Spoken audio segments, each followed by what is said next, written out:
John Whitfield, I usually do a voice check with him on day 2. If he's got a gruff and gravelly voice, then I know it was a late night last night, and I don't know what to expect. But you're all here. He's not, so I don't know what the hell that means.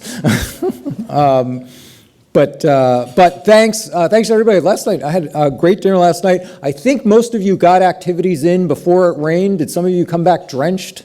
Or did you make it through through activities before the rain hit at like 4-ish yesterday? Okay, don't answer. Just nod.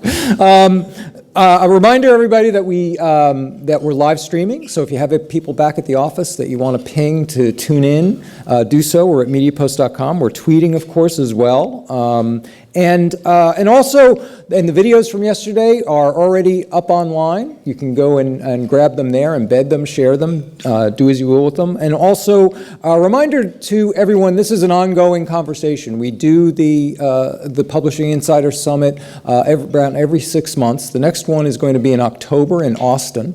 And we do these and all of this is generated by my ongoing conversations with you on the publishing side. What you feel compelled you need to talk about. What are the things that are changing in the market that need to be discussed? What are the success stories and the challenges? So if you have input at all, I'm always eager. I'm looking for great case studies of publishing successes. I'm looking for themes and topics that you want to argue about up here. So please ping me. I'm at stevesmith@MediaPost.com. That's how I do these things, is I get your input and we craft a schedule a few months ahead of time. And today, in fact, we're going to move from the strategic view that we took yesterday to drill into somewhat of the more details, into the details and some of the key monetization tactics that are being used by publishers and how they're changing and morphing and what people are seeing in the market. So we're going to be talking about things like video, like data. And we're going to start today with a company that I've been covering for many years, Meredith. And I'm sorry, I keep walking you down memory lane.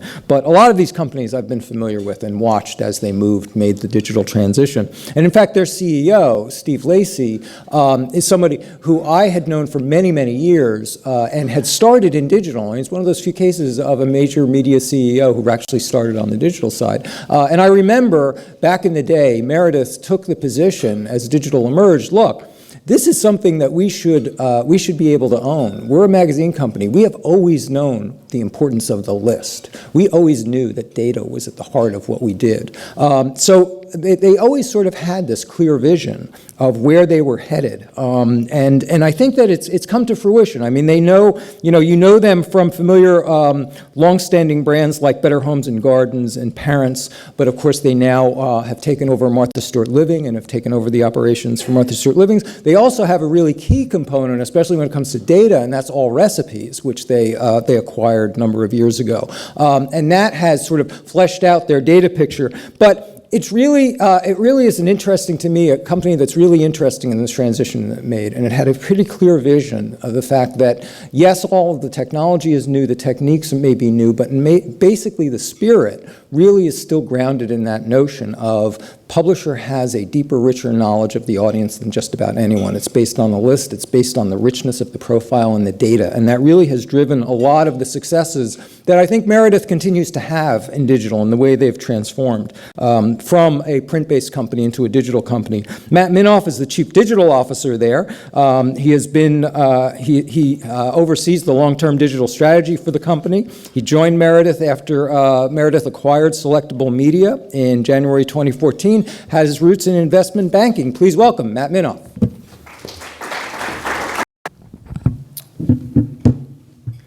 Good morning. First of all, I wanted to thank Steve and the MediaPost team for having me. It's been a great week thus far. Looking forward to some more interesting content today. I'm here to talk about digital transformation in the age of the duopoly. And I'm here to say that while difficult, it is possible. So for those who are less familiar, I just wanted to give a quick overview of Meredith Corporation. Meredith is a publicly traded media company. We have a local media group that owns broadcast TV stations and a national media group that owns magazines and digital assets. Our vision is to inspire women to achieve daily and dream big. All of our content is mainly focused on the female vertical. We have properties in food, home, lifestyle, and parenting. We reach about 90 million uniques on our owned and operated properties and about 66 million across social. Steve stole a little bit of my thunder, but I joined Meredith about 2.5 years ago when they bought my company, Selectable Media, where I was the CEO. Selectable was an ad technology platform that enabled native and engagement-based advertising. And so transitioning from a 20-person ad tech company into a large publicly traded media company was certainly a transition, and I definitely thought I might spend the next couple of years like this. But thankfully, I'm still here, I'm still smiling, and things have actually turned out significantly better than one could have expected. So I want to take you back about 5 years to show you kind of what's happened to us and how we've been able to evolve. So this is June 2012. Digital was about 8% of total revenue. 95% of it was display advertising, and we reached about 25 million monthly uniques. So not exactly what you'd call today a scaled audience. We went out and acquired All Recipes. All Recipes was a native digital site based on recipes out of Seattle that actually, interesting, was owned by Reader's Digest, and as they needed to raise capital, they went to sell All Recipes, and we were the beneficiary. The thesis at the time was that we had a large advertising base in print of food clients, but we hadn't been able to replicate that success in digital. And so All Recipes immediately catapulted us into the #1 position in food, which we still have today. But integrations are tough. Taking a native digital asset based in Seattle and pairing that with a publicly traded media company out of Des Moines is not necessarily a match made in heaven, but it took a few years, and over time they kind of found their stride. John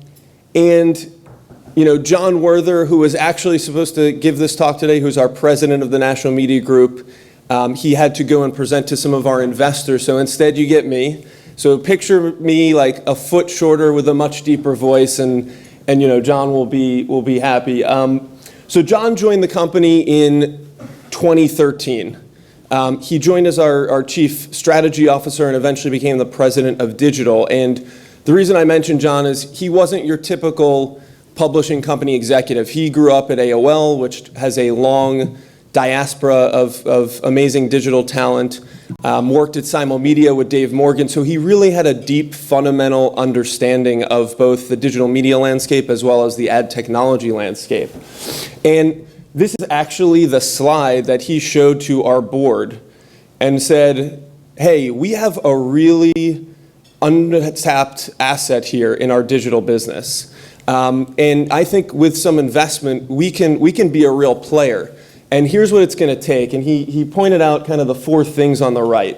You need premium branded experiences. You need an at-scale engaged audience. You need proprietary first-party data. And you need ad technology platforms. And with those 4 things, you can grow digital ad revenue, and you can also grow your consumer revenue potential. But he told our management team and the board it's going to take investment. We need to bring all these different pieces together. At the time, digital was split up amongst a lot of different people throughout the organization. You had sales in one place, edit in another, audience development, product, technology. You had all these disparate pieces, and so it was very hard to build a cohesive strategy and go and execute on that when you had all different stakeholders who had little parts of the digital organization as part of their responsibility. So what did we do? We went out and decided to make it really complicated by doing a series of 5 deals, 5 acquisitions in 6 months. It included our company, Selectable Media, which was the beginning of 2015. We bought a company called Grocery Server, which was an ad technology platform around shopper marketing. We purchased My Wedding to get a more millennial crowd in the weddings vertical.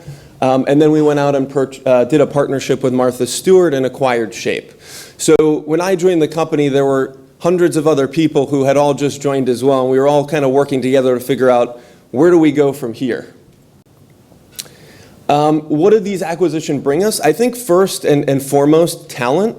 We brought a new crop of native digital-minded people into the company, which I think was really important to get us on track to where we are today, as well as a lot of entrepreneurial-minded people.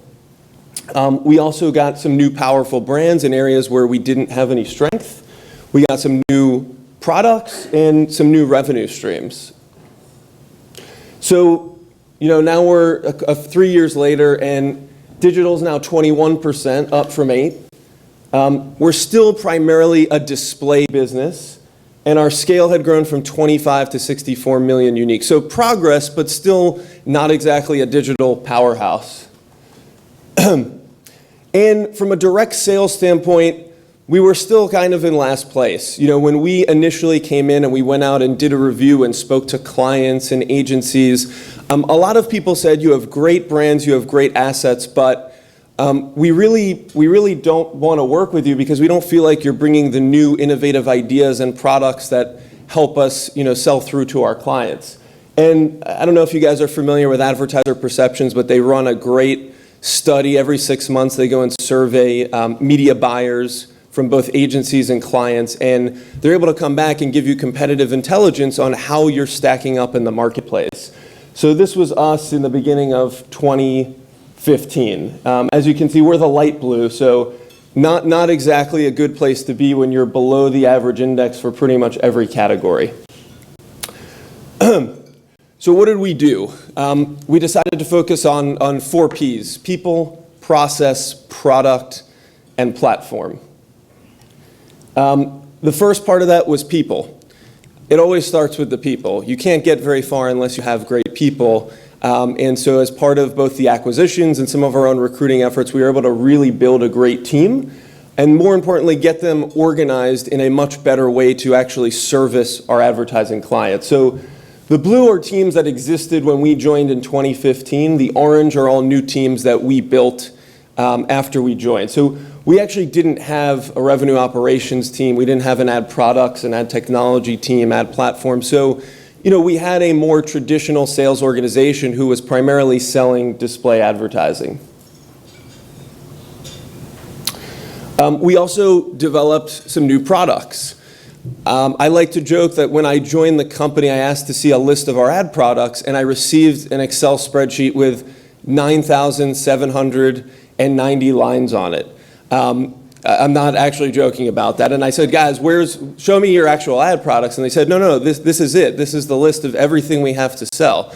So that obviously wasn't sustainable. And so we were able to distill that down into these 7 key product areas. The top 3 were products that we had when we joined. The bottom 4 were new things that we were able to develop over the last couple years. And for us, that's really been a secret to our success is if you want to compete with the Googles and Facebooks of the world, you have to bring something different to market. And these products, creating branded content that aligns with our audiences and our brands, but also delivers ROI for clients, bringing together influencers who align with our brands, a shopper marketing technology on all recipes where we're actually natively inserting products into a recipe detail page, and leveraging our social channels. And from a consumer standpoint, we're really focused on driving people all the way from inspiration to purchase. And we have a lot of great brands that enable us to do that. We're also committed to accountability, and we were willing to put ourselves on the line. We were one of the first to pioneer the Meredith Sales Guarantee with Nielsen, where clients could measure across both print and digital the success of advertising campaigns, and we guaranteed them their money back if we didn't beat their benchmarks. And to date, I'm proud to say we've actually beaten the benchmarks on every single sales guarantee that we've run with a client. But I think this was an important differentiator. Clients are looking for accountability, and you need to be able to show them that what you're delivering actually works. The next piece was platform. We really had to get our data in a good state, as well as our sales systems. It's becoming more and more complex now to deliver these campaigns. I just showed you our suite of products. Well, the more products you add, the more complex that a campaign becomes. It was simple when people were just buying display. They'd send you your tag, you'd traffic it, and everything was good. But now you're creating content.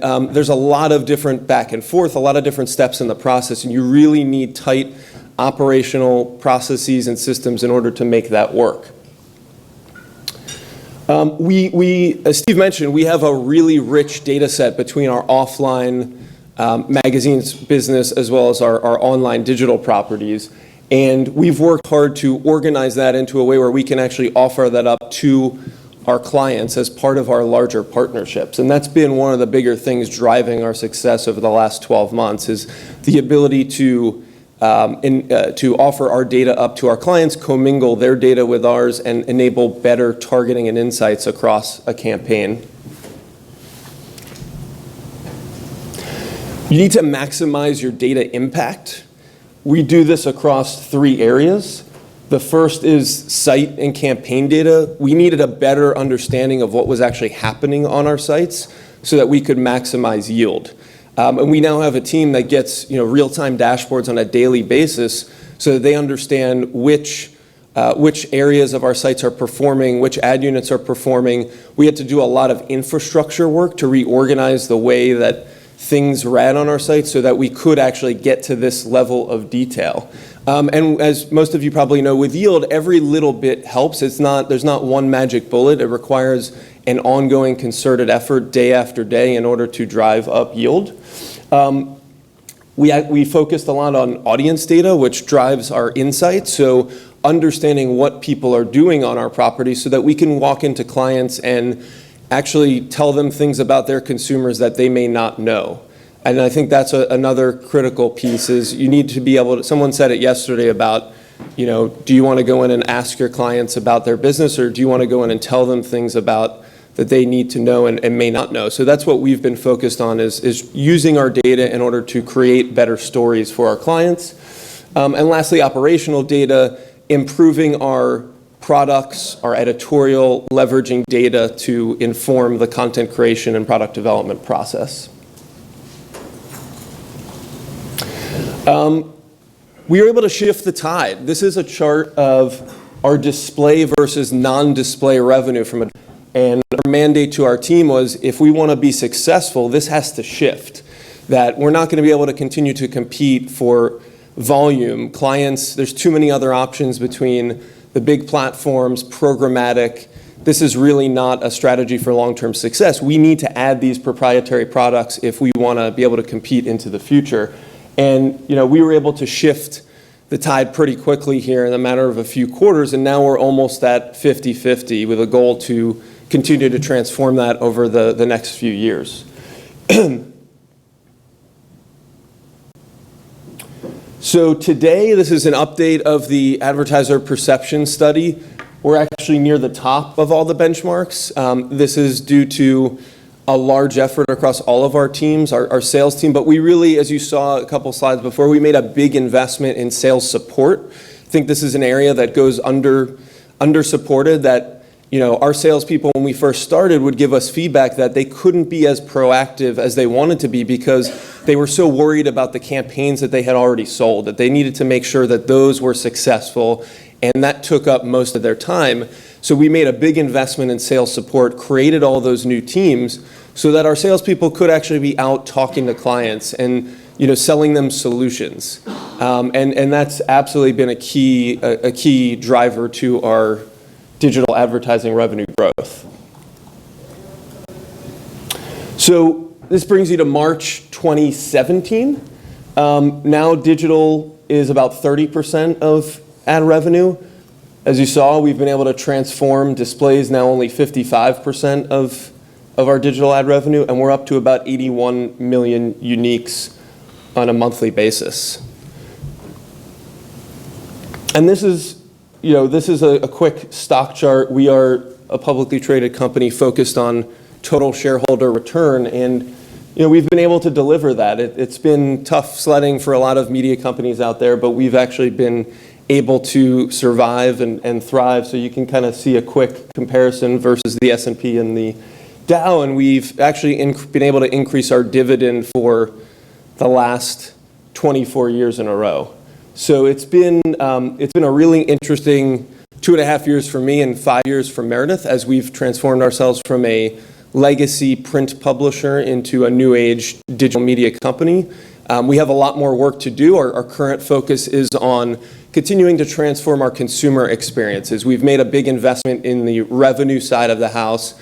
Now we need to apply that to the consumer side of things and ensure that we're decreasing our dependencies on big platforms like Google and Facebook and continuing to build that direct and habitual relationship with our consumers that is so critical to our success. Final thoughts. We put these logos up for our team. We tell them to be more like the Spurs and the Patriots. We point to these two teams because they're consistently winners. They're not the flashiest teams. They're not the teams that you hear a lot of buzz about, but they bring in great players. They build a great culture. They have a great operational system, and they're near the top of their respective leagues year in and year out, and that's really what we aim to do. I think a lot of media companies try to chase the next shiny object, and we're focused on delivering value for both our consumers and our advertisers. So that's it. Happy to take any questions or talk a little bit more about what we've done. Matt, thank you very much. Guys, what questions do you have for Matt?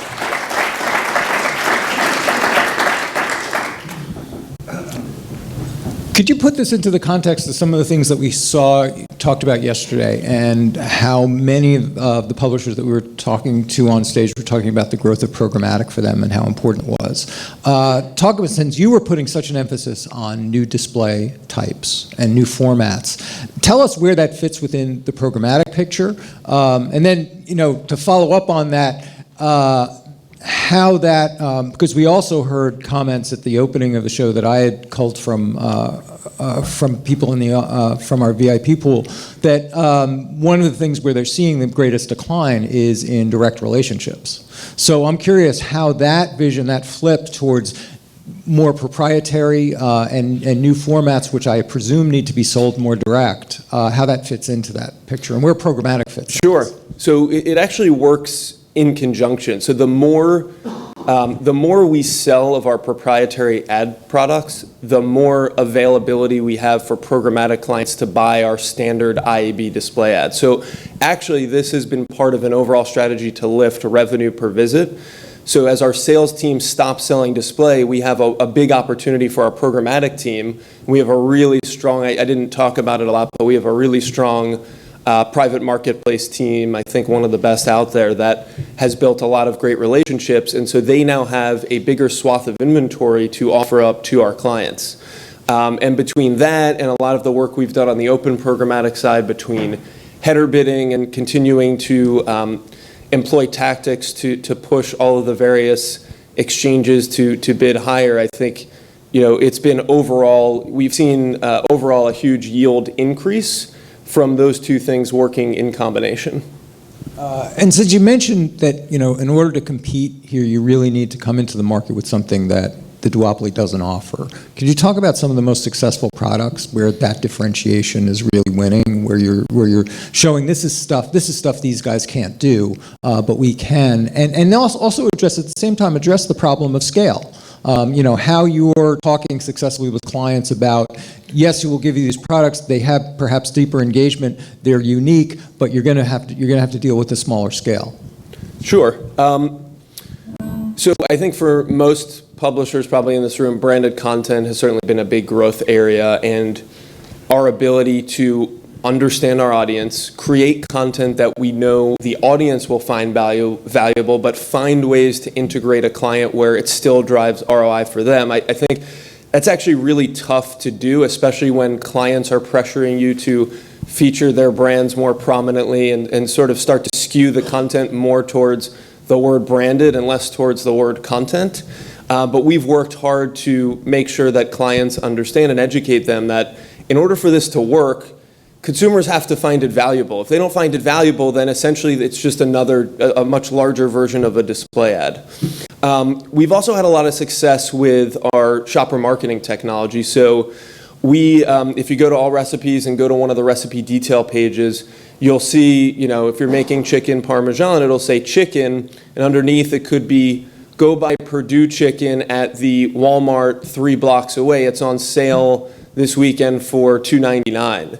And so the great thing about that product, and really where I think the future is going for us, is to build ad products that create consumer value. So for a consumer, seeing that within the recipe is actually value add, because now something that they were planning to go make, they know it's on sale and they know where to go and get it. And from the advertiser's perspective, they get their brand and get to be top of mind when people are actually walking into the store to buy products. So we're working really hard to develop more ad products like that, where it natively integrates into the consumer experience, and it's less about layering things on top of the consumer experience. Again, very difficult to do, very difficult to find products that thread that needle, but that is where we believe we can have the most success moving forward. Yeah. Go ahead. I'm sorry, go ahead. Good morning, Matt. I'm Krista Pontius from IQ Media West. I'm a media Morning. consultant. Good morning. Wanted to ask you about, you said that you guys made a big investment in sales support. Tell me a little bit more about what that means. Did you invest in a larger sales team, a certain skill set? Did you give them more time to sell versus saying, okay, we've got a short-term 6-month to 12-month goal? Or I don't know, how did you kind of lift barriers and build that team? Sure. Interestingly, we didn't grow our sales team very much from when we started in 2015 to today. We built all the people around them. So we used to have a ratio of probably one seller to 1 or 2 client service people. We reduced that to a 1-to-1 relationship. We built out a revenue operations team, so they had people who were focused on campaign performance and pricing and optimization. We built out, like I said, the ad product and tech team so that they had new products to take to market and new stories to go and tell clients. So really it's all the people around the sellers where we've made the most of our investment, and that's been able to drive up significantly our revenue per rep, which is a metric we look at pretty regularly and want to understand, if we're getting the most out of the salespeople that we do have. You also have your own agency, MXM. Tell us what role that plays and how you avoid competing with your clients, with your ad agency clients. Yeah, it's tricky, right? It's hard to be both a media company and an agency. I think we've done a pretty good job on that front. Our agency focuses on very specific practices like CRM, social, content marketing, and so that's actually been an asset for us. We've been able to leverage their expertise in building out our branded content studio and being able to take these programs to our clients. So we were able to kind of sell both the power of the Meredith brands plus the expertise around creating branded content as a package deal. And so that's actually been an asset for us in this new world where content creation is such a big part of driving ad revenue. So MXM is working more in concert with the agencies rather than sort of doing end runs and going direct to client? Correct. I mean, they have their own separate relationships, aside from what we work on with them, where they are the agency of record for, certain types of practices for a client. But as it relates to branded content, we partner with them on delivering that. Over here. Kate Thorpe, Mega Media. I wanted to ask you more about what you're guaranteeing on those buys, and maybe if you just give an example of a client and if they're paying more for that guarantee. Sure. We're guaranteeing return on ad spend. So we'll actually measure lift in store versus some type of benchmark. So that's at the core what the guarantee is about. With Nielsen, we can actually measure, here's a control and expose group of people who walked into the store and actually purchased your product, leveraging data from both our magazine properties as well as our digital properties. And we're able to show clients lift over the control group. So that's one form of a guarantee. Obviously now, viewability is another form of a guarantee that a lot of clients and agencies are requesting, which has just added one additional layer of complexity to most campaigns. But I think most publishers have been able to manage through that over the last 12 months. That's an interesting evolution of research to measure guaranteeing sales lifts. Because I remember, and again, I'm going to take us back to memory lane, back in 2004, 2005, I remember when Forbes did guarantees using dynamic logic brand lift, and that had a real impact in the market. So at the time, they were trying to prove out the brand effectiveness of online advertising, and they were doing that by having a publisher guarantee the effectiveness of ads. Then they were using brand lift. This is an interesting evolution, actually using sales lift and using what Nielsen Catalina to Yep. do that, right? Yeah, I mean, and it's an interesting place where we've evolved, where the technology can get us there, but it's something that really resonates in the market, is being able to do that. Yeah, I mean, I think print gets a bad rap. I mean, yes, it's no secret that less people are reading magazines, but from an advertising result standpoint, there's no shortage of research showing that print is actually still a really successful driver of ROI. And I think, there's been a couple studies that have come out in the last 12 months validating that. And so for us, if we can use all of our assets to deliver a solution for a client, that's what we're going to do. Matt's going to be with us all morning. Thanks very much. Eric, did you have a question? Oh, well, no. I was just going to hand it over to you. Thanks very much, Matt. Thank you. And let me ask Mandy and our next panel to come forward. We have everybody here. Guarantee brand impact. Video has gone through, video, of course, as we heard yesterday, video is one of those places where everyone is focusing, and for obvious reasons. We know that brands are much more comfortable moving those coveted TV budgets online because that's where brand impact can be seen in appending advertising in various ways to video, sight, sound, and motion. But at the same time, I think, as Bill from ESPN mentioned, it's also a place where publishers, apart from the duopoly, really can establish the value of context, the context of their own content and also their own media environments. So there's a lot there that's important, especially for major media. At the same time, in the last year, we've seen a lot of changes in video. We've seen some of the major platforms cycle through a zillion different formats and offer up, streaming live video, then pull back on streaming live video and tell you, no, we want larger episodic video now. We've got OTT that's really starting to gain traction in the connected TV world. So video is a moving target, and understanding how publishers are adjusting to a lot of these format changes, finding monetization models within this, is the topic of our next panel. Taking the lead here, we have Mandy Rusin, who is the general manager of Cracked. Again, memory lane. Anybody remember Cracked magazine from the old print days? It's the magazine look, let's be honest. No slight to Cracked. It's a magazine we read while we were waiting for the next issue of Mad. And they know that too. But in the digital realm, Cracked has actually emerged as a real major player, including an acquisition by Scripps a couple of years ago. They've really become, in many ways, outdistanced Mad in becoming a major humor, mainly video brand, but also text and image brand online. Please welcome Mandy and her panel. Thank you. All right, good morning, everyone, and thank you for joining our panel on video and video monetization. MediaPost has done a great job of assembling an amazing group of panelists from different verticals to talk about this today. So why don't we start with introductions, if you guys can introduce yourselves and speak a little bit about your role and your company. My name's Andrew Budkowski. I'm the CRO at Digital Trends. We talk about all things technology-related news, reviews, and insights. I'm Russ Ellis. I'm a Vice President at Trusted Media Brands. I manage a home and garden group, which has both print and digital in it, about 7 magazines, and a network of websites, of about 110 websites, all in the home improvement, home design decor, and the outdoor lawn and garden space. Andrea Mazie, I'm the Director of Video and Partnerships at Bonnier Corporation, which is a publisher traditionally in the magazine space. We have 37 different properties, mostly in sort of niche enthusiast categories, food, technology, motorcycles, parenting, a couple others, anything I'm bad at, we have a magazine about. Yeah, so focus on video for me. Rich Routman with Minute Media. We actually just entered the U.S. market around this time of last year, but been around for 5 years prior in international markets, focused on soccer. 3 properties, a soccer property, a U.S. sports brand, and now an esports brand. We serve about 75 million unique users on our owned and operated sites on a monthly basis.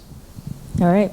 So when I was thinking about this panel, I really think of this conversation as really about the economics of video, not just the monetization. And so thinking about the economics, there's the 2 levers. We can drive revenue, and we can also control expenses. And as we talked about yesterday, and I think throughout the past couple of days here, content creation is not a cheap business to be in. So I wanted to ask you guys how you think about creating video content and how to manage expenses, and what formats have worked for you on these new platforms where people are consuming content today. You want me to start? Yeah, please. We think about video holistically, everything from branded content when we work in partnership with a brand that comes to us with an RFP where they want us to do a 6-episode series, all the way to our original series where we're producing content in-house for audiences. As it relates to costs, coming from the TV side of the business a long time ago, I remember 6 trucks blocking off 4 blocks in New York costing tens of millions of dollars to do a shoot, down to when I was, what we talk about internally now is $1,000 a minute. We should be able to produce content that's professionally produced for $1,000 a minute, and that way we can maintain costs and manage the costs as it relates to the revenue that we're getting from that content. Yep. So for us, we're producing content that are very project-based content pieces in the home improvement space. And so one of the things that we did is we invested in a studio in Minneapolis. So we have a full-time set designer. We have every vignette, like a kitchen, a bathroom, an outdoor, a garage. And as we're producing content for the website, we're able to use video as a supplement to sort of develop that on that front. The other thing that we've done too is that we looked at some of the content that we were producing, and some of the things are like showcasing the stuff we love. So what we did is we sat 2 editors across a workbench, and they would just be like, all right, here's a new weed whacker. Tell me what you like about it. And we would shoot like 30-second video of what we would like. Similar kinds of content that we would produce in a manner on the website, but creating video that just articulates what it was without having to demonstrate it. So very simple kind of like, here are the things we like and here's why we like them. Yeah. I think, at least for Cracked, one of the things that we think about when we're creating video content is how it can live on many different platforms. And in some cases, it's not possible to create one piece of content that will live on many different platforms. And so how do you think about which platforms you're investing in to create content? Like which platforms are critical to your business and as you create your content strategy? Obviously, I think Facebook and Google, YouTube are the duopoly that we're talking about over the past couple of days. I would say, I think we think more about where we're going to see an immediate ROI, maybe to a fault, and less about where the audience is. Ideally, it's both. There's a big audience on YouTube, there's a big audience on Facebook, and we have ways of seeing returns immediately in both of those spaces. Our company in particular didn't have a very active Snapchat content production strategy, which maybe is turning out to be okay, because it seems like Snapchat is sort of losing to Instagram. That being said, I wouldn't say that we have a super sophisticated strategy on Instagram either. And I would say that's something that I've seen across a number of publishers as an area to focus on. Like, I know we are a little too focused on okay, well, there's no dollars there, but there's dollars there. But personally, I think the focus should be a little bit more on where the eyeballs are.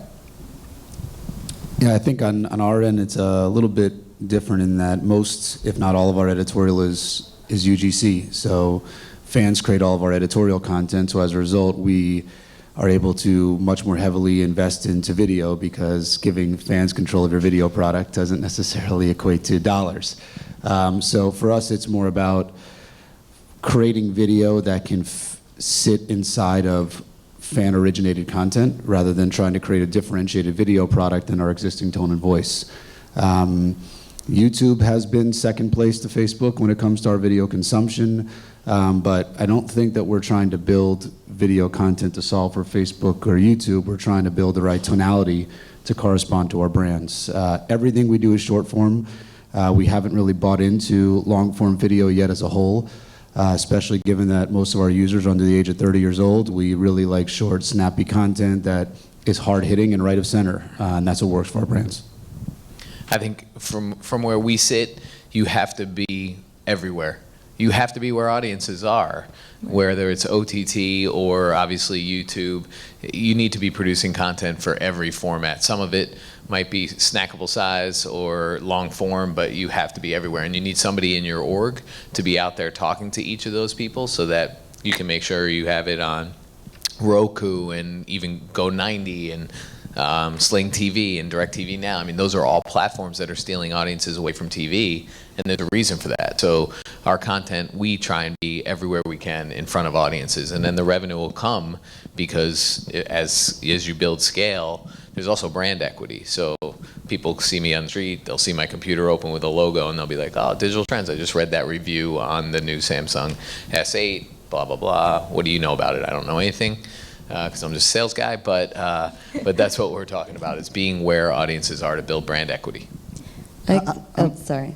I was just going to say I completely agree with that. I think the challenge is, and apropos of cost, the challenge is that you have to be different everywhere too.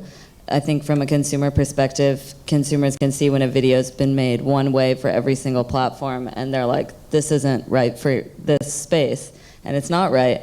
And that's where the real challenge is, just in terms of controlling costs and controlling formats, is that you can't put out the same video on Instagram that you're putting out on YouTube that you're putting on OTT. It just doesn't make sense. It doesn't work for the space.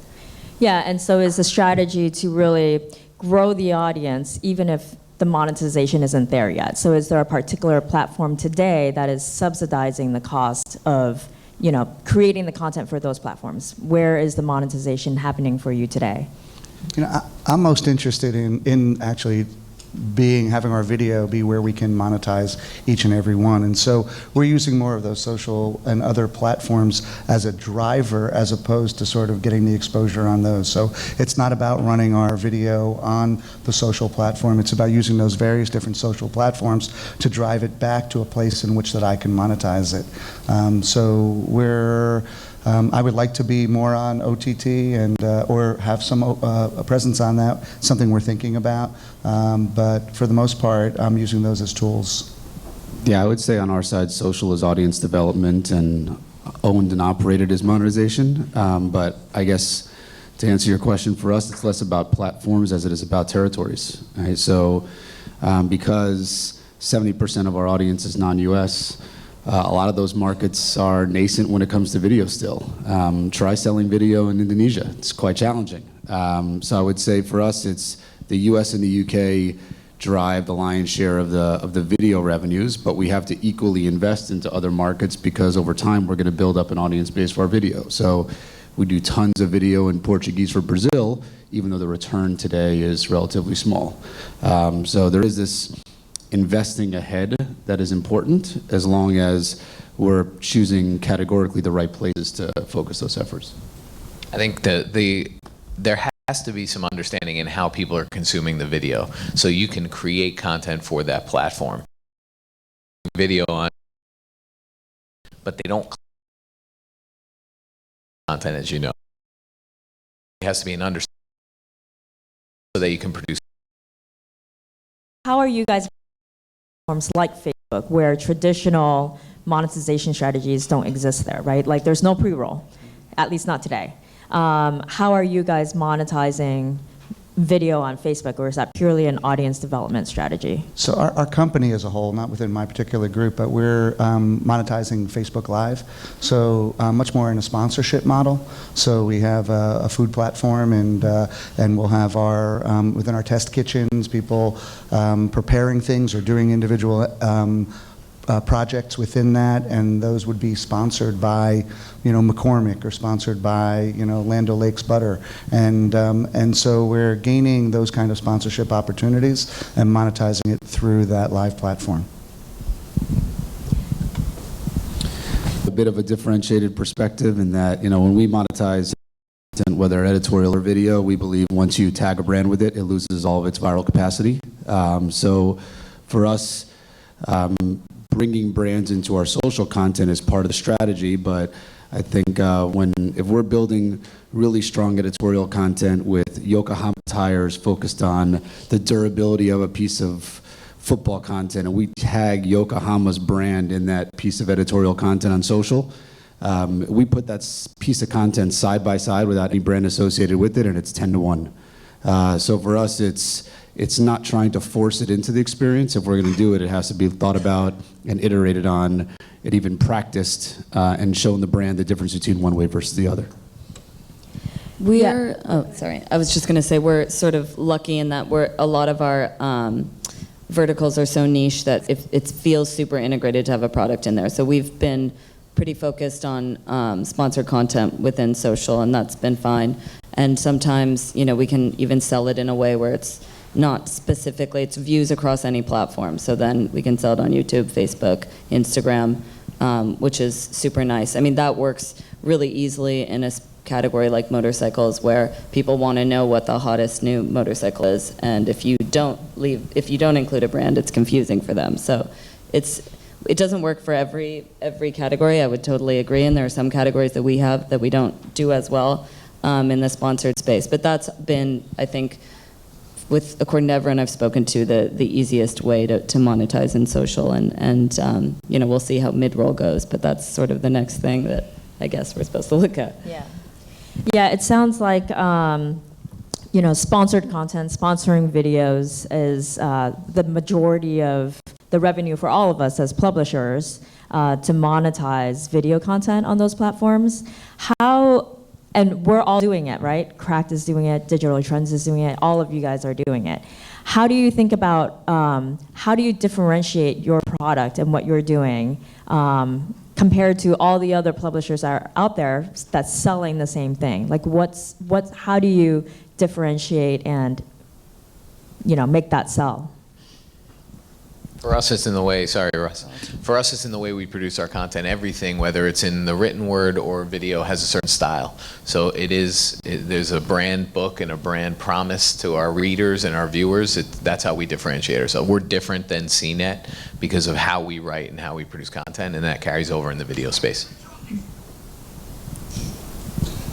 I think that we're producing content that's very endemic to our particular area. So the contextual environment in which that the content is being exposed to is kind of, it just fits, and I think it makes a big difference in how both advertisers see it and also how consumers see it as well.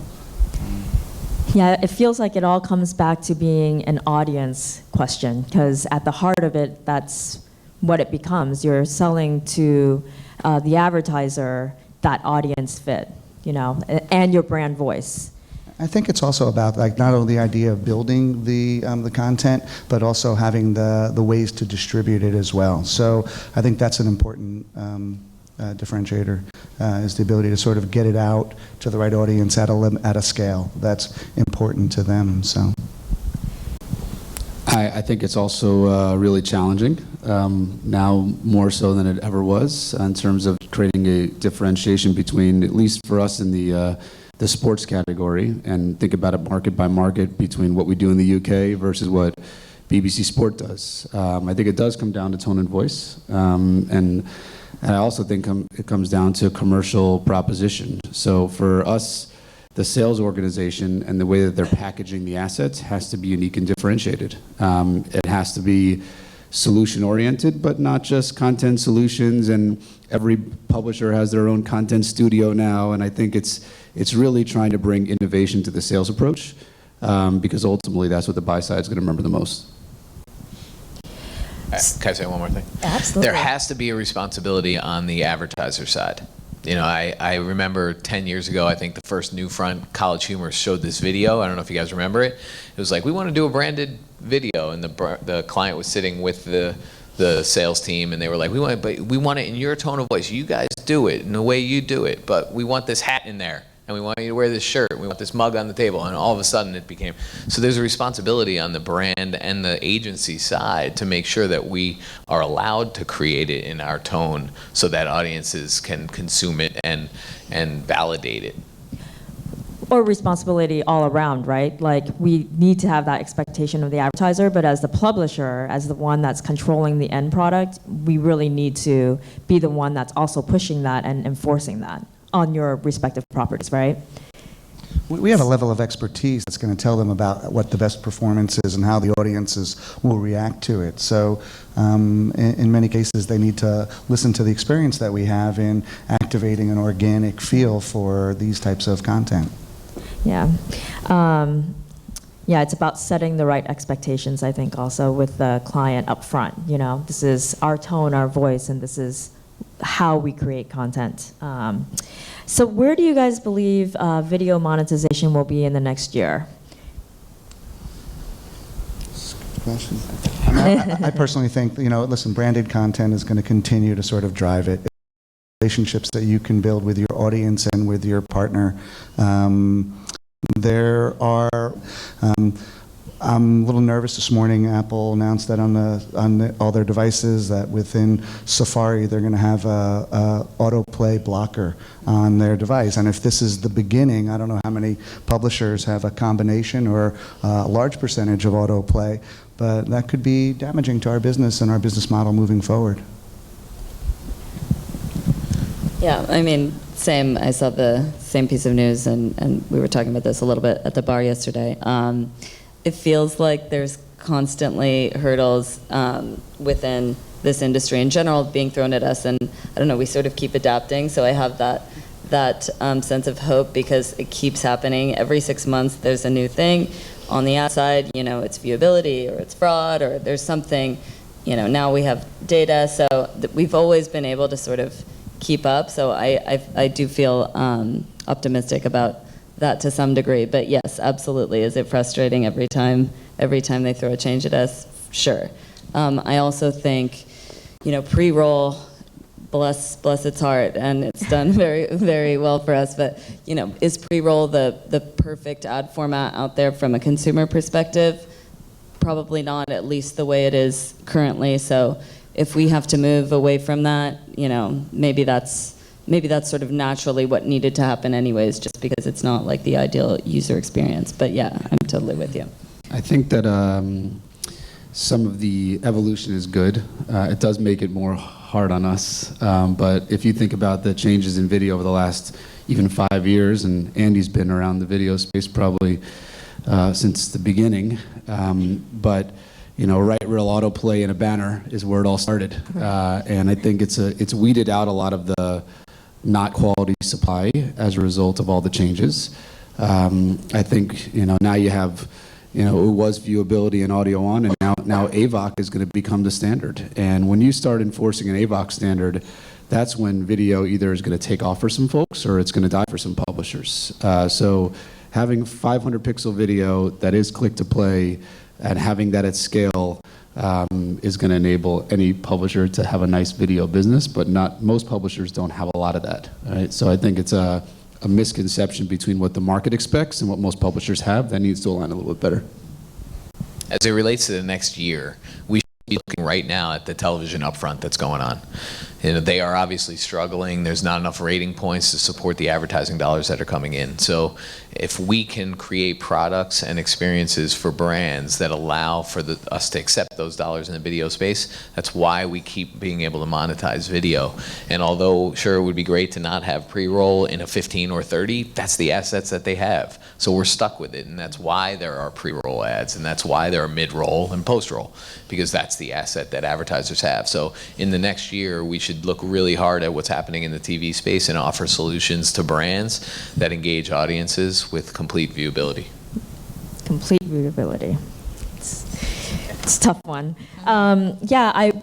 Another way that I think about it is how do I extend the life of the content that I'm creating so that I can make a positive ROI over time. And a large part of that is like what other platforms and channels I can put the content to. We spoke a little bit about OTT. Another way that we think about it is, what are some other revenue streams to help, help us make positive ROI? And one of those is, like a subscription model. Can I create a paywall and content that's engaging enough to put behind a paywall to help support the video business, my video business? Are there these new lines of revenue that you guys are thinking about to help support your video business? We have a continuing education learning platform called Enrich You, and so we've gone through a number of iterations on it, learned a lot from our mistakes. So we started off with a platform both in the food and in the home improvement area, providing people with courses. We started off with a monthly subscription model, and what we found out is that you always get that core, the first 1,000 people that are just diehard fans, but trying to scale that out beyond that becomes a lot more challenging. And so we're tweaking that model in a number of different ways. We're moving to a much higher cost, but more of a little series. So a series on could be an electrical or so, but it would be $300 and it would be a 4-part opportunity. So we're working with a lot of different models, testing it out, seeing what's going to work best, but it's a challenge. I mean, continuing education or that kind of additional education is a challenging model. Yeah. I would say for us in sports, the answer is probably unlikely no, since we don't have $1 billion to invest into broadcast rights. But I think one of the things we've done a decent job in is enabling OTT services on our platform. Right? So as publishers, I think we're really good at driving people into experiences, and even if some of those are paid experiences not controlled by us. So for us, and depending on the market, where there's a really interesting broadcast rights holder of Premier League games that also have OTT rights, driving people into their subscriber offering and being a traffic referral partner is something we think we do pretty well. But enabling some of our content behind a paywall is something that probably is not core to our business today. I was going to say that not so much behind a paywall or subscription model per se, but the licensing of our content. We look around in the tech space, there's not a lot of people producing at the rate that we are in terms of video and editorial. And if we can license our content out, especially when you have OTT players that are paying significant revenue for content, we could add that as a revenue stream for us by licensing our content. Yeah, I think another topic that we've heard a lot about in the last year is OTT and OTT monetization. What challenges have you guys seen with that in your businesses? Some of the things that I've heard is like on the tech side, it's inconsistent between different platforms and it's hard to manage assets and delivery. Are there specific challenges you're experiencing in developing and growing your OTT experiences? My sense of it is that it's still so fragmented that, we have maybe 15 different partners that have reached out to us about OTT, and it's still so early, it's very hard to know who the lead player is going to be in that space. And so we've sort of, experimented with a few of them and are on board with a few of them, aren't necessarily creating, in some cases we're creating content that's specifically for OTT, but it's at this point pretty limited. And yeah, it's hard to know who the winner is going to be, and while we're in that place, it's hard to invest a lot of money into it, I think, because it's really early. I've also heard advertisers for the past, however many 3.5 years I've been doing this, say that OTT is about to explode, and we want OTT, but it's never been backed up for us from an advertiser perspective. At CES, it's the year of OTT the last 3 years in a row, right? And it was the year of mobile for the 7 years before that. Yeah. I think a big part of the people on this panel is that you're probably judging the things that you don't invest into rather than the things you're doing really well. So none of us can afford to miss OTT, right? But at the same time, it's about making the investment measured. So yes, we're looking at it. We're being as diversified as we can into it. I wouldn't say we're investing tens of millions of dollars into it, but we're certainly investing 7 figures. And it's just a matter of hoping that yield that we can get from OTT longer term makes sense for our investors. We're very interested in it. It's just a matter of resources and what we're going to sort of dedicate in terms of people resources to sort of execute on that front. I mean, the initial feedback is that it has high performance and viewability in terms of, so there's a big interest on behalf of brands to want to be part of this. One of the challenges that I'm finding too is if you just wanted to use it as a audience extension platform, it's very expensive, and compared to other opportunities that you have to use to get your video out in other areas. So, and I think that's based on the fact that there's limited inventory in that area. So as it grows and expands, I think it's going to continue to be an important place for us to look at. Yeah, that's one of the areas that we're investing in also is building our OTT audience. And I think one of the challenges there is like discovery, right? Like, for example, we have an app on Roku, but there are many apps on Roku. How do you build an audience, and how do you retain the audience and continue to engage them on that platform? I mean, it's exactly like you say, in my opinion, that it's all comes down to resourcing. You need teams of people to help build and grow these channels. So I guess the last piece is, we talked about creating new products to engage advertisers. How do we move beyond pre-roll? I mean, you said maybe you can't. Those are the assets that exist. But how do we move beyond pre-roll, and what is the next evolution, I guess, the future of video monetization? Or is it all just sponsored, branded video content? I don't think that necessarily has to be a bad thing. I mean, just if we look at what the younger generation, and if I want to flatter myself, I'll include myself in that category, and if I want to be realistic, I won't. But if you look at the way they're sort of consuming video and what they care about or what they don't care about, I know that our values as sort of a traditional publisher are pretty different from theirs. We're super into editorial, and everything has to be perfect, and we would never put out a video that didn't look, gorgeous, and they don't really care about that. They also really don't care about sponsorships. I mean, they do if it's sort of tacky, but if things are done in a responsible way and in a helpful way, I think younger people are used to seeing those things side to side. They're used to seeing a review and then a suggestion, whereas like our mentality historically has been like, oh no, we could never tell them what product to buy. That would be irresponsible. And I think we've made some progress since then. I know we have, and I think as an industry we have as well, but I don't think looking to the way, these 12, 13, 14, 15-year-olds are consuming media and what they like or don't like or mind or don't mind is totally unwise, because I know that my younger cousins, they don't want to watch a pre-roll, but they could care less if somebody's, trying to sell their own mascara brand, and oftentimes they buy it. So I think that's sort of an interesting thing to pay attention to long term. I personally don't mind the pre-roll. I think it's maybe a little long, as you said. I think we could sort of reconfigure that ad product and still make it extremely valuable for us. But yeah, I just try and pay attention to sort of what the next generation minds or doesn't mind, and maybe we should incorporate that more and more into our strategy as we build it.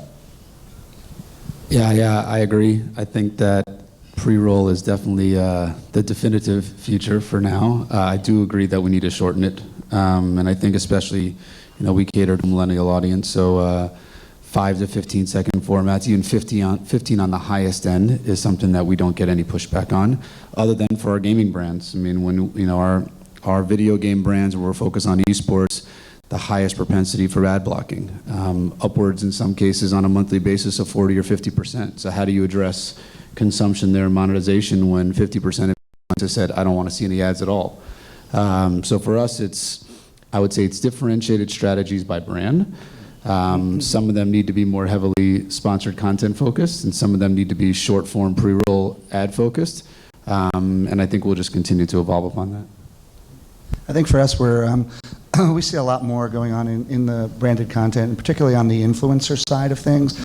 So we'll have YouTube influencers within that particular area produce content for us, and then push it out through their individual social feeds and monetize that aspect of it. We're also using things like, I think that there's a breadth of where we have high production value, middle production value, and we have fairly low production value, and some of that lower production value produces some of the best results that we have. So we're doing things where we're working with customers and we're taking their existing assets, maybe some of their B-roll video, we're reassembling it with stills and using a voice overlay on top of that, and then pushing that out as content, as a recommended video within our network, and then also we can use it as pre-roll if it's only 30 seconds as well. So they're short, quick tips, get to the point, and they're incredibly effective. So I think there's other stuff besides pre-roll, like traditional pre-roll as a commercial, and much more content integration on that side. I think you have to understand the end goal. If you're a brand and you want to create a piece of content and the expectation is that it's going to get 40 million views, I would hesitate. But if you're a brand and you want to convert ROI in a brand page on Amazon and you need a certain type of video for that, that's something that you should definitely consider. I just think, if we were all talking amongst ourselves, what's the last brand video you watched? Can you remember? If you think about it? I mean, a brand video that you were like, holy cow, check this out, and you showed your friend. I mean, I have a 16-year-old daughter at home, and if she ever talked to me, I could ask her. That was funny, I thought.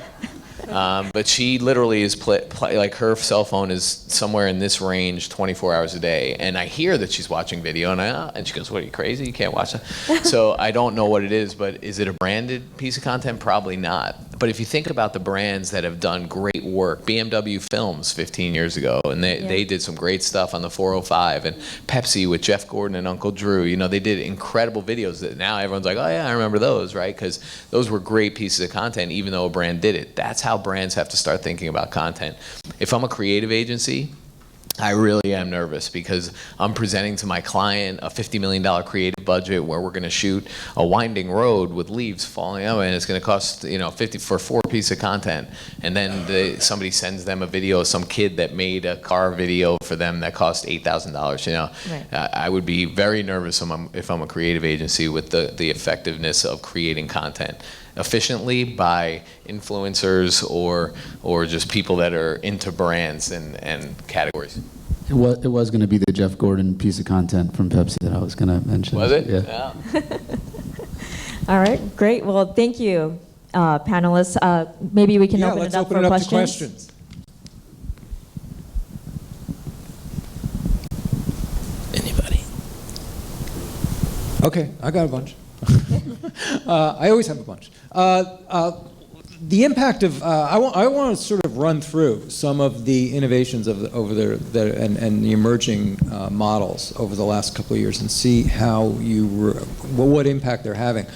First of all, live streaming, which a year ago was the hot topic, being pushed by Facebook as a way to increase engagement across the board, as a way to introduce people to videos. And I had publishers telling me at the time, look, we're seeing great results from this. We put out a live stream. It's getting a lot of interactivity and engagement, and it's driving our video archive on Facebook. Where are we now with live streaming as a piece of the mix? Are any of you still using it, and what role? How is that the role of live evolved? Definitely still using it, have to use it. That's where our audiences are. We have millions of fans on the Facebook platform. We have to be producing content for them. I think we're testing it further and further with monetization at this point. The mid-roll product that they've offered, that's how we're using it. We're definitely creating content. It's how we're going to monetize it now. That's where we've advanced. Are you among those who are starting to were part of the tests with mid-rolls? Yes. Yeah. Russ, I think you had a great example. We're continuing to use it for our food platform. So we have a recipe cooking oriented show that we're doing on Facebook Live, continuing to do, and it's just another way to sort of engage with our audience in a unique way within a platform that they're using, which is Facebook. Is there any talk about product placement in live video or as a way of monetizing? We are doing that with recipe orientation, so the ability to have product that's there, but it's kind of so organic that it kind of sits kind of in the background, is pretty subtle, and is just demonstrating to people how you can use their products effectively. Cool. I would say for us, it works around big sports events, right? So, and it's not necessarily only about the game, it's about the fan experience, right? So live streaming has performed really well for us. Is focusing on the fan and the fan journey. It's quite unfiltered and uncut, and it does a lot better after you edit it. But I would say the influence that we're able to drive as a result of that has been interesting.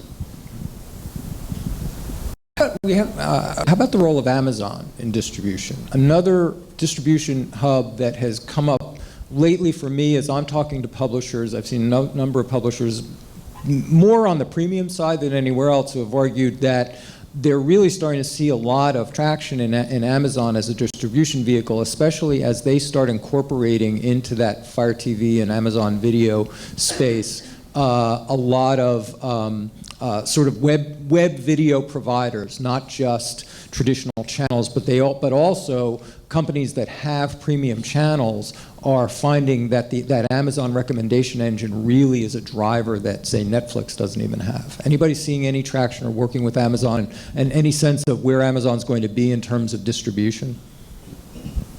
Yes. First of all, we're in Amazon Shorts, so if you go to technology... That's what I was talking about. Right, so we're there, and again, it relates back to what we talked about earlier. You have to be where audiences are, and audiences are on Amazon, obviously. We're also down into product pages, so where we do a review on a TV, we will create that piece of content, Amazon will post it on that page, so when a consumer is looking for that product, they can watch the video, we produce that content. So we're partnering with them up and down the food chain, all as it relates to anywhere there's video on their platform. That's interesting. I think that's an important point. The ways that Amazon is going to offer, that range of ways that Amazon offers, is going to offer publishers to find ways to get into the video stream. As you just outlined, there's that sort of formal OTT method, but then there's also being able to tie your video product in with the sales cycle that they're involved in, and that they seem like a player that clearly is going to grow in importance, and they've got their hands on data and the flow of the customer flow that's pretty amazing. So in the video space, they really could be a powerful player here, I think. Yeah, for sure. And there's very few businesses that we would look to go super deep with, and I can assure you Amazon is one of them. In my opinion, probably the most dynamic business in the last 10 years in digital, period. Right? When you look at what they've accomplished from shipping CDs to being a multiple $100 billion organization, the closer we can get to Amazon in all facets of our business we're trying to do. And finally, and then I promise I'll shut up, I wanted to drill a little bit more into OTT. I know you talked about it, but I'm a little unclear about the different ways of getting into OTT that you were referencing. Mandy, understand Cracked has an app, like a Roku app, and I can punch on it and get your videos. Andrew, tell me a little bit about what you were talking about in terms of licensing. Licensing to whom within OTT? Licensing content to whom? So Who's in the market for this? So if there's like Go90, right? Go90, Okay. right? So those platforms need content. If I'm going to subscribe to Go90, when I get there, what am I going to see? And they want to make sure all their bases are covered. So if they need technology content, whether it's in review format or unboxing or whatever it might be, we can offer that for them. Okay, but others like Roku are mainly simply offering a distribution platform, not necessarily a licensing platform. Right. Okay, all right. But I still do think there's lots of licensing opportunities out there, right? I mean, it's not just Go90, there's editorial licensing opportunities as well. I think on the sales side, that's a way that we differentiate ourselves from just the reach discussion. So I imagine that the Go90 distribution deal could also be tethered to a much larger media strategy with Verizon as a whole, right? So for us, it's finding those hooks where we're willing to offer content on their platforms adjacent to a marketing spend that, around a specific, program genre. So we like when they're tethered. When they're separate, we don't get as much adequate value out of them. When is it going to be the year of OTT? Because we had 7 years of the year of mobile, and then eventually it was the year of mobile. Is it? And like, we're a big OTT household. Everything we watch is OTT, but I haven't seen a single ad because I think we're paying subs. Do you get a sense that there is a turning point or a tipping point that is approaching? When soccer becomes big in this country. Like I always say, next year is going to be the year of soccer in this country. Yeah, that's the other year it's always the year.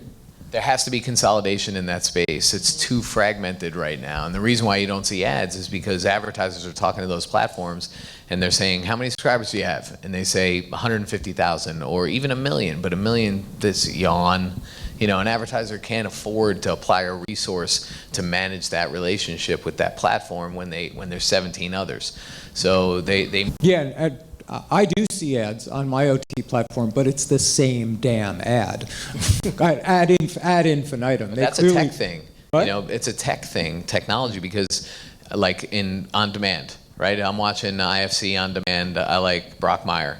They show the same ad because they can't swap it out because technology is limiting them. That might be that same reason, right? They can't dynamically insert a new ad every break, even though they know you're watching it because it's just limited. Maybe. Mandy, panel, thank you very much. We're going to continue this in the roundtable at the end of the morning. Thank you. Great job. Just a couple of quick announcements. Let me ask Krista and our next set of panelists to come forward. We're watching the weather. In fact, by the way, we have activities. If not, honest to God, there's a great bowling alley here. And we may very well use that as a backup. And believe me, we've done this in the past. It's more fun than you'd think. Also, we have T-shirts out there. So if you're looking for an Amelia Island T-shirt, please grab one. And we're going to move towards talking about the monetization of data. A number of years ago, David Verklin, when he was back at Kara, coined the term data is the new media. Since then, we've sort of inverted that term now and turned it into the new oil. But in any event, focusing on data from a publisher's perspective really extends that discussion of knowledge of audience, understanding with depth your own audience and having the data points to back it up. The ways in which publishers now, after having seen the data field, having ceded in some sense the data field to not only the platforms, but also a lot of programmatic media and a lot of ad tech, have been taking it back and taking back control of over their audience, over their data destiny.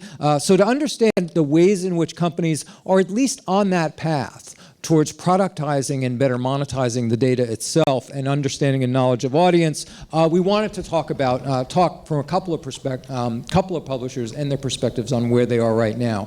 Leading this discussion, we have Krista Pontius, who's the principal consultant at IQ Media West. She's had originally from the agency side a number of years ago, working with clients like Sprint, Denny's, and Dodge. In recent years at IQ West, has been consulting all across the the publishing value chain from ad tech to publishers to investors. Please welcome Krista on our panel. Thank you. Good morning, everybody. Thanks for being here. So today, very adept header for what we're talking about, brass tactics. I think it's interesting because yesterday, during the presentations, I was thinking a lot about the fact that we're getting back to basics in one regard, in a lot of what we're thinking about. At least at my table yesterday morning, we were talking a lot about email and how to make that work for us. I was talking to somebody on the bus after kayaking, and we were saying, did email ever go away? No, it's just as useful as it used to be and always was.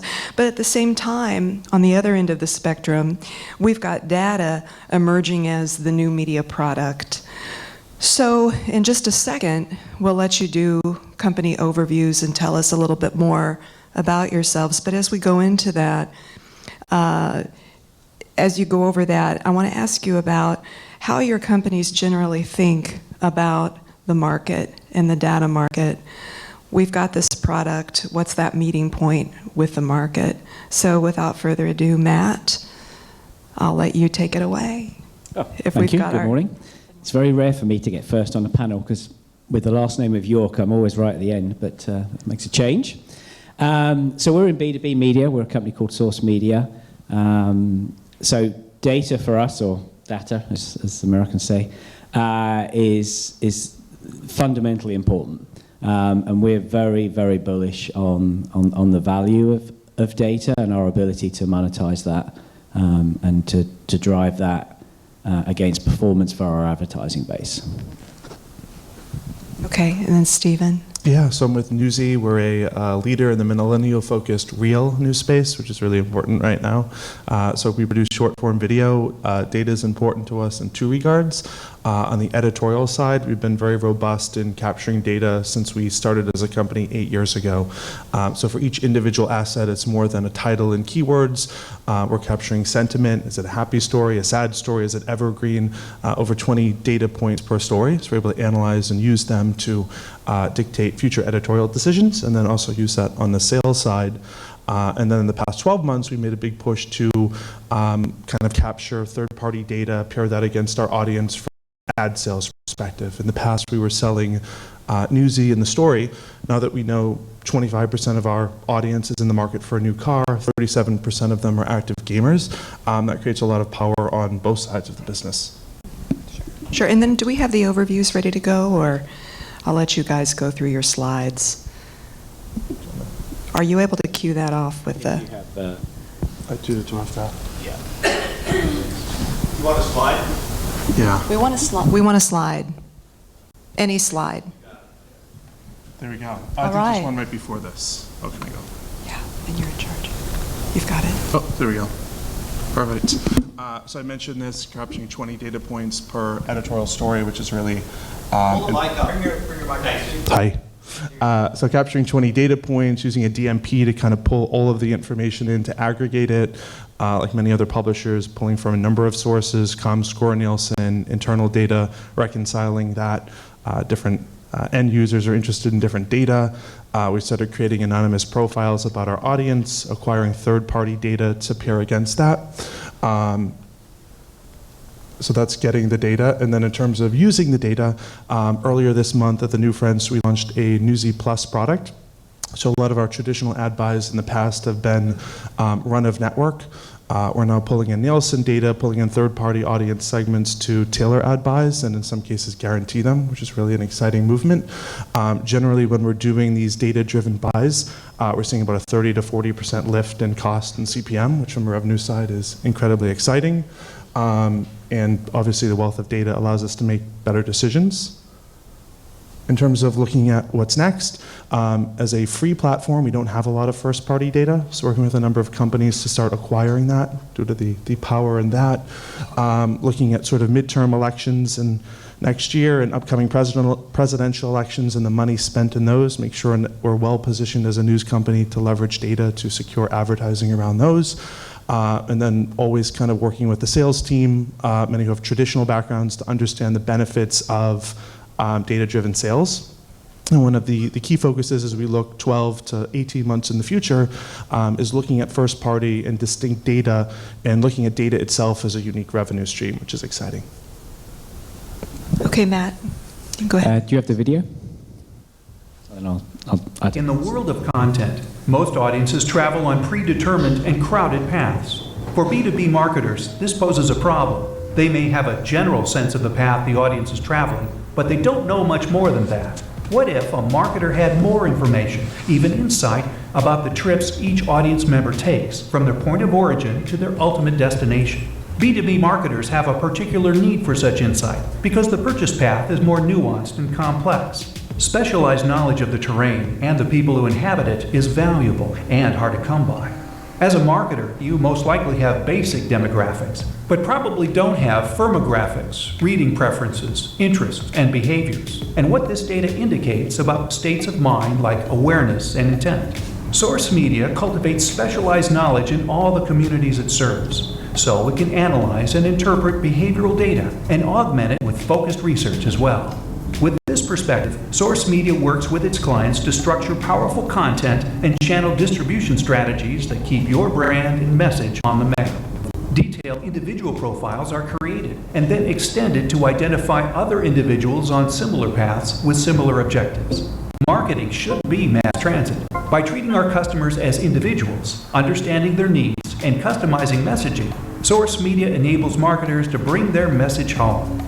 Deep market knowledge, sophisticated targeting, powerful results.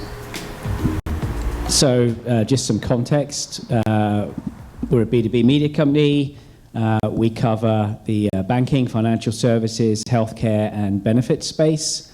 We have 2 million paid subscribers. We have an active subscriber file of about 9.5 million against a database of about 22 million. We capture 1,009 data points a day, which actually multiplies out to about 3.5 trillion data points on an annual basis. And we've built a very, very sophisticated approach to data and understanding what data really means as it relates to B2B, which is typically, the B2B environment is complex. Sales cycles are anywhere from sort of 4 months up to 18 months. So there's no one buyer in B2B. It's normally committees and influencers, and it's really important to understand all the various behaviors and all the various roles that go on. Well, so let me ask you a question. What are some of the nuances that you see with the data market potentially helping those conversations? You said that it's a little more nuanced, it's a little more complex of a sales cycle. Do you think that the introduction of selling data as a product is going to open up any new doors or windows in that B2B sales cycle? Very much so. So, I mean, look, there's an enormous amount of data out in the market these days. A lot of it's very kind of cookie cutter, vanilla, just sort of segments that are built at scale. I think B2B publishers particularly, or anyone with a subscriber file has a chance to actually really think about the rich first-party data set that they're holding. So most of our websites are subscription-based. What little print there is left is subscription-based. Our events are subscription-based. So of course that gives a unified, rich data set. And then essentially we've built what's called a CDP, a customer data platform, which is just a more sophisticated version of a DMP. It's really more of a marketing tool. And that allows us to take that rich first-party data. So we know who you are, we know your job title, we know the company you're in. We pull in firmographic data, so we work with Dun & Bradstreet with their Web ID product. So we now know the company size, revenue, employee turnover, CapEx, OpEx, those kind of things. It has a DUNS number attached to it, which is essentially a unified business number in the US or actually globally. And then in real time, we're also capturing every single interaction, whether it's across our emails, whether it's across our promotional emails, whether you open the email, whether you share it, whether you forward it, how often you're coming into the website, type of content you're consuming, Do you fill in a lead gen form and complete the lead gen? Do you half fill in a lead gen form and drop off? Have you registered for an event? So we capture all behaviors, both online and offline. So we have a unified, persistent view of our users, which becomes very powerful. And then I think it's, then it's certainly for B2B, and I think for a lot of publishers as a whole, it's really thinking about, well, how do you then go to market with that? We heard some of it yesterday around programmatic. That's kind of one of the easy ways to go to market. But that's still somewhat at the vagaries of the ad market. And the ad market is, you have good years, you have not so good years, you have good years, not so good years. We're trying to get more focused on the subscription business where you just have consistently good years. Very good. Let me ask you a follow-up question to that, and then we'll put you in the hot seat to talk a little bit about fake news and newsy and how data might help or actually hinder all of what we're experiencing.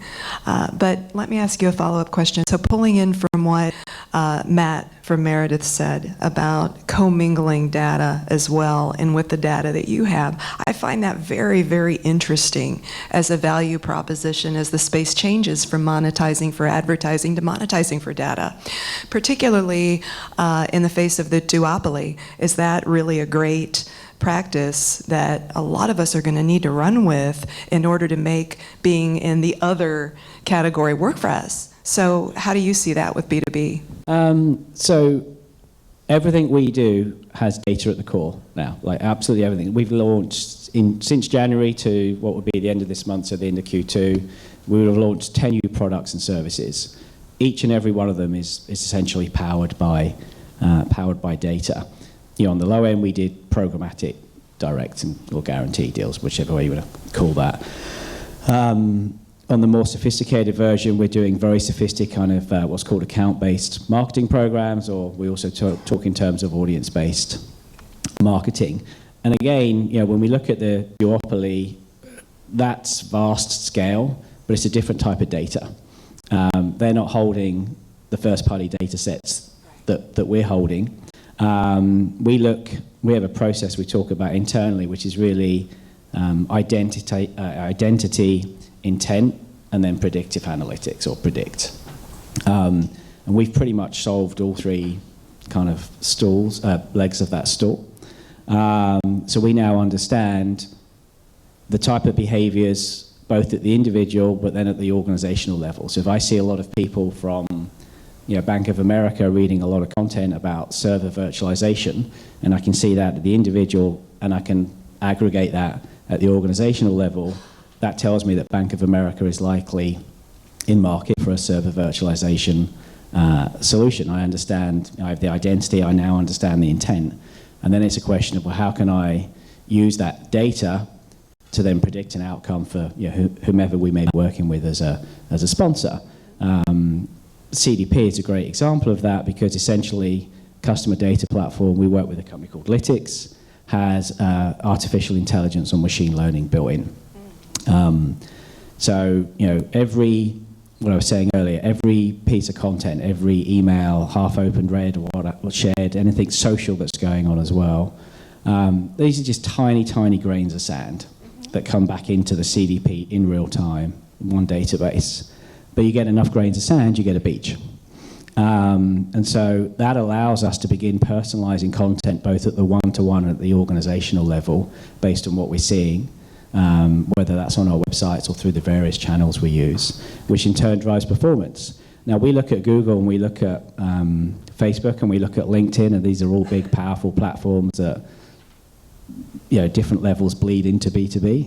I mean, I don't think Facebook really thinks too much about the B2B space. It's got a pretty healthy business. I know a lot of the people at Google who are in the B2B verticals. But those are things that we co-opt. We look at how can we actually co-opt those platforms and their scale and their efficiency, because their CPMs are much lower. To give you some context, the beautiful thing about B2B is our CPMs are in the range of $80 to $248. 18 to what was your high? 80 to 248. Yeah, that's our range. That's before we add in a premium for data. And we're averaging on data premiums anywhere between plus 20 to plus 60%, depending on how much data we're putting into that. to that campaign. So we work with a company that's here actually called Social Flow. It's a great example of how we think about Facebook and Twitter. They help us understand content of ours that's trending in those social environments. We package that content up. We put an advertiser wrapper around that, and then we use our first-party data set to then target that content on those platforms. And it brings you back into our environment where you'll just get exposed to the advertising message. So for us, they're actual platforms that we can co-opt that help drive scale and efficiency for us. Love those CPMs. It's a healthy business. Yeah, so media at its finest. So, you said, and I'm going to give you a minute to weigh in on this step, but you said that there's inherent value when we talked before in data itself, and you've also said quality is not volume. Is that I think everybody in this room would out of the gate say, in a way, that's a really tough play. We talk about the importance of scale, and we'll dig into this more and more, but how does that feel, requesting CPMs like that with value backing it up and data quality backing it up? It's a great question. So we talk in terms of like sort of three rings. The core of our business now is essentially our first-party data. And I think publishing companies, and especially B2B publishing companies, wouldn't have said that a couple of years ago. We're a publishing company. We actually think now in terms of ourselves as being more of a performance media company. So the absolute core of it, where the highest integrity of data is our first-party data. The second ring, where it's still high integrity data, but where we work with partners to essentially do work like off-network and where we're using our first-party data, and it helps us drive efficiency. The third ring that we now have developed is the integrity, the value of the data drops off a little bit, but the efficiency and the scale becomes much, much bigger. So, to put that in context, if a company says to us, we want to reach these 2,000 companies, and we look inside of our data set and we recognize we only have 1,100 of those companies on an average, 4 people against each company, we know that we're going to need more scale to really drive a performance against that. So we work with partners to find the other 900 companies and the other 6 or 7 people per company that may be in there. Now that's not coming off of our first-party data set. That's a new data set that we're bringing in, but we pull that into our CDP and then all the other tactics that we have. So I think when I think about the data business, one is everything we do has got data at the core. Our CPMs are super high, but of course they're under pressure because smart clients recognize that they can cookie users on their page, they can work with their agency, implement a DMP, work with some third-party data sources, and buy impressions across the web, very, very efficiently. You don't get the context, and they're worried about, as we talked about yesterday, where they might be running, but they can do that. They can absolutely do that. So, of course, CPMs are under pressure, but if you understand, that the basis of B2B is really about driving commerce, right? We empower commerce. I also see this in B2C, where you see more and more, and I think Mary Meeker talked about this last week, where the media is essentially becoming the performance mechanism. Like the lines are blurring between kind of content, advertising, and DR. Companies like Perch and I think the Wirecutter that New York Times bought, where they create content to drive commerce. So we drive commerce. So if we have that data and we understand those behaviors at relevant scale, we don't want to dilute our scale. It just needs to be relevant because otherwise it starts to drop away. Then we can move away from pure kind of ad-driven data products and really get into like the real-time, always-on kind of insights and helping companies predict where the next 10 deals will close and the value of those deals, and work together to then drive that performance. Well, for what it's worth, one of my dreams is to meet Mary Meeker, actually. I think she's fantastic. Anyway, so Stephen, tell us the perspective from Newsy and your perspective on both the data market and the whole quality question. And boy, quality versus scale is a really, really big topic, but if you could touch on it a little bit from Newsy's perspective, and then I'll put you in the hot seat regarding how you guys affect fake news? Sure. So as you would imagine right now, about 50% of people think we're fake news and about 50% of people think we're real news. So spend a lot of time looking at sessions, understanding how people are consuming our content. Are they clicking around? Are they deeply engaging with content? I think the next step of that is taking the data. It's interesting, the panel before this said, what is the year of OTT? And for us, this is the year our business has pivoted drastically, where desktop made up 50-60% of our business, and OTT now makes up the majority of the business. So we're able to program all of our short form assets on OTT, get 42 to 53-minute user sessions, which is great. The next phase of that is looking at intent, looking at how people are consuming the content, and then creating custom streams to hopefully instill further usage. So I think to your point about quality and quantity, right now we do about 125 million video starts per month, which is a pretty healthy business. I think the challenge is when we look at advertisers who are really happy buying run-of-network on Newsy and converting those to data-driven buys. You talked about this a little bit before, but we're basically taking some of these audience segments to the programmatic marketplace and saying instead of buying Newsy run-of-site, you can buy Newsy auto-intenders. So I think we're really focused on making sure that the data we're exposing makes sense and is a good match, because we've looked at data segments before that thought made sense for our audience, but they were a 5 to 10% match, which is not something we'd want to necessarily expose. And if people are buying against that, it might take a $100,000 deal and drive it down to $5,000, which isn't very valuable for the company. Okay, so one of my questions for you is, how is data driving better engagement with news consumers? Is it helping or contributing to the proliferation of fake news? Gosh, you mean, I think the challenge in fake news, I think with some folks, if you don't believe a story, I think you deem it as fake news. So we try to be kind of fair and unbiased and educate and inform, and we get a plethora of interesting user feedback on how people feel about that. But I think it's looking at how people engage and trying to assume intent. But you mean if somebody comes in and most of our content's political and they're consuming a lot of tech content or entertainment content, how do we tailor an experience better to them based on data? And how do you do that? How do you tailor the better experience right now? And how are you wanting, so what kind of successes are you seeing in doing that? Because, you know, you touched on user intent. Boy, is that a difficult thing to read. It involves a lot of assumptions. It does, and I don't want to say we're doing it well. We're just kind of taking the data right now and trying to program against it. We're a few months away from that, but I think that's going to be a challenge. Do these users that we're programming experiences to, do they spend 30% more time in the app? Is it the same? So it's interesting. Having the data is powerful, but does it translate to results? I think we're hopefully to that question soon. And so where are you on that question? Are you just beginning to approach it? Okay. And then do you have a sense as a company of how long it's going to take to get your arms around an answer? Are you looking, just a sense of timeline for what you're expecting? If you're expecting anything, you might just kind of learn as you go and figure out what that timeline is as you go. Yeah, you mean, I think there's answers we'll have in 2 months and answers we'll have in 12 months when we start tailoring the content experience, tailoring the ad experience, and understanding the ROI there, both from a revenue side and from an engagement lift. Okay.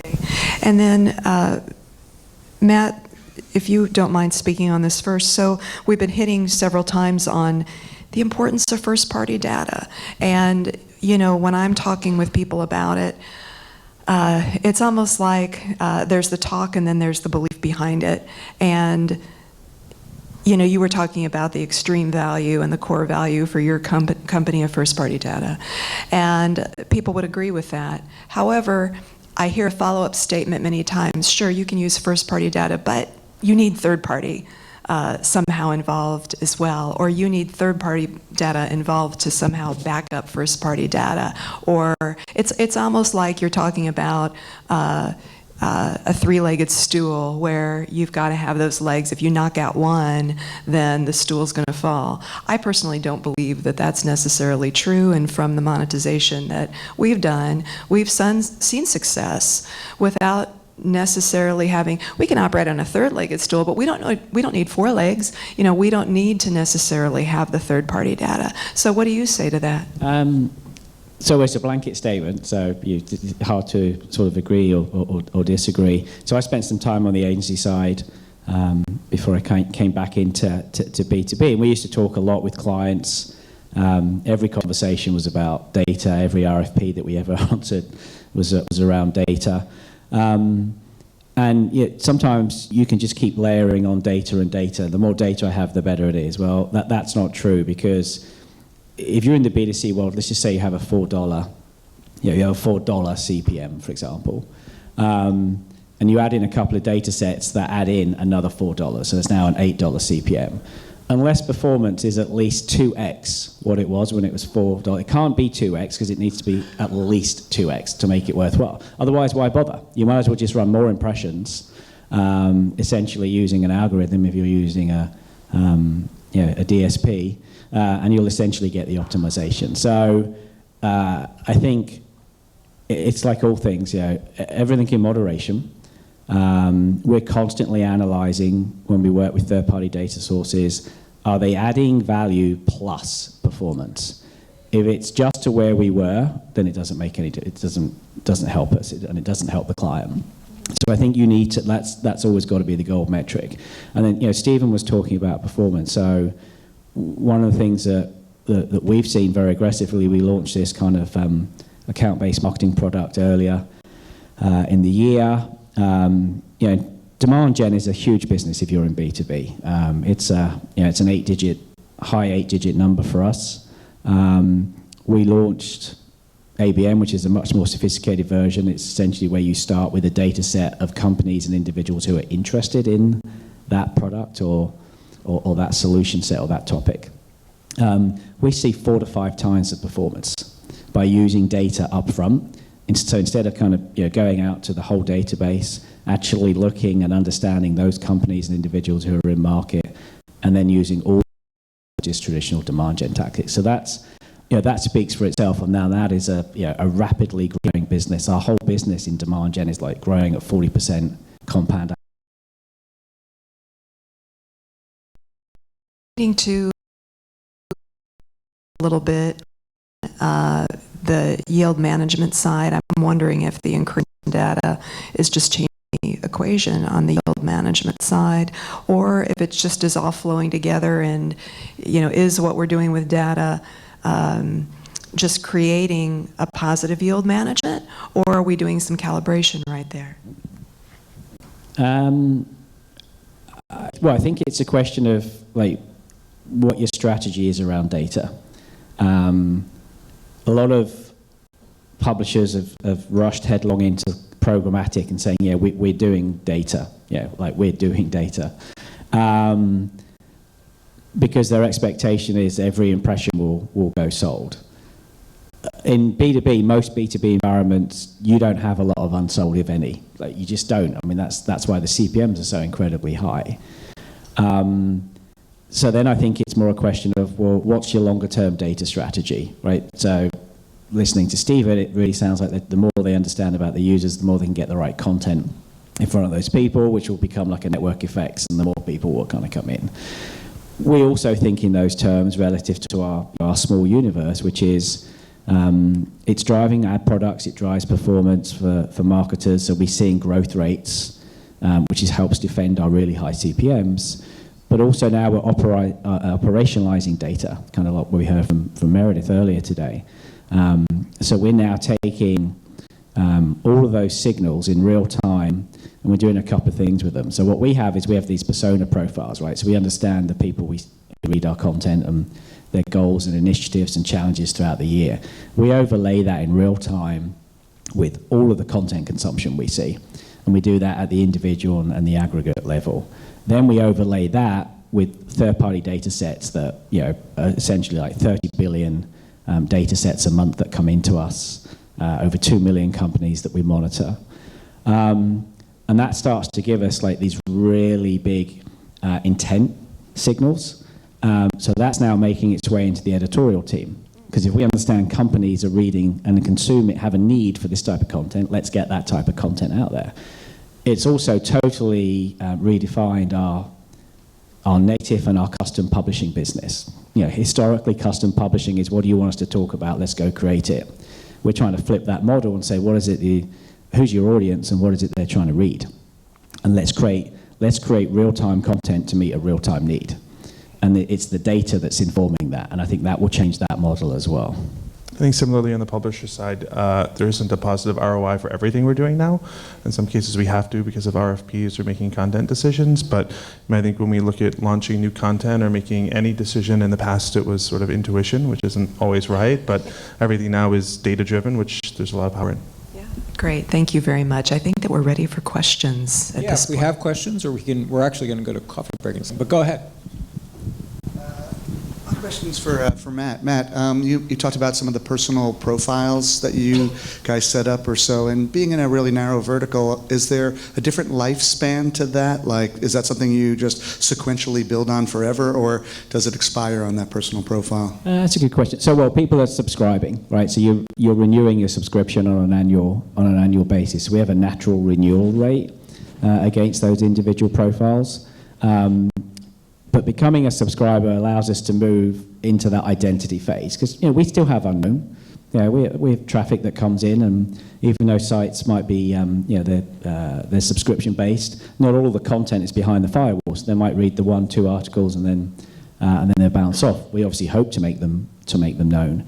But I think the answer to your question though, Russ, is once you're known to us, whatever you're doing, every minute of every day or every second of every day is coming back into our CDP. So we're capturing that so that we just know more and more and more about you, and the type of content you like to read, whether you respond to email or whether you respond to video in an email. Do you attend our conferences? Do you show up when you go to, when you say you're going to go to our conferences? How much time do you spend there? Are you a print subscriber and an online subscriber? So we're just capturing these tiny grains of insight all day against every single user, and now we bring in third-party data sources to kind of scale that as well. And I think that's kind of it used to be in publishing, we'd have a print vehicle, we send out a qualification card, you fill it in, it comes back, and we say you're qualified, and then a year later we go through the same process. We shifted to a digital world where we didn't know a lot about you at all. And we've kind of come full circle on steroids. Now we know an awful lot about you, like we did in the historic print days, except we're renewing it second by second by second. And I think that's a much better place for publishers to be.